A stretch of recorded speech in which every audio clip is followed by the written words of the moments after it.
اچھا گمان اپنی زندگی میں آپ سوچ لیں کہ لوگ اچھے ہیں، پھر یقین کریں آپ کو بڑا مزہ آئے گا۔ آپ کو زندگی میں بڑے بڑے میٹھے لوگ ملیں گے، با مروت لوگ ملیں گے، با وفا لوگ ملیں گے۔ اخلاق اگر آپ نے شروع کرنا ہے تو سب سے پہلے ذہن سازی کریں، اور یہ بات لکھ لیں دل کی تختی پر کہ جب آپ اچھا سوچتے ہیں تو پہلا نفع یہ ہوتا ہے کہ رب آپ کے دل کو سکون عطا فرماتا ہے، اللہ آپ کو راحت دیتا ہے جب آپ اچھا سوچتے ہیں۔ حضرت بشر حافی رحمت اللہ علیہ کے بارے میں شیخ عبداللہ یافعی نے روض الریاحین کے اندر لکھا ہے، حضرت بشر حافی بہت بڑے درویش تھے۔ آپ کو پتہ نا آج کل لوگوں کو کامل پیر بھی نہیں ملتا، تو میں نے ایک دن کہا تھا، میں نے کہا 3 بندوں کا پیر کوئی نہیں ہوتا، ایک جو چودھری صاحب ہوتے ہیں ان کا بھی پیر کوئی نہیں ہوتا، اور ایک جن کی جیب میں پیسے زیادہ آ جائیں ان کا بھی پیر ہے۔ ناراض ہو گئے آپ؟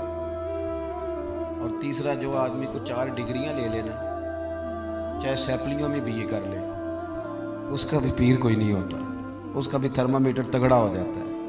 وہ درس نظامی کے عالم سے آ کے پوچھتا ہے آپ کی تعلیم کتنی ہے، وہ کہتے ہیں جی میں نے درس نظامی، نہیں وہ تو ٹھیک ہے تعلیم کتنی ہے، تو نے تو 3 سیپلیوں میں بھی یہ کیا ہے۔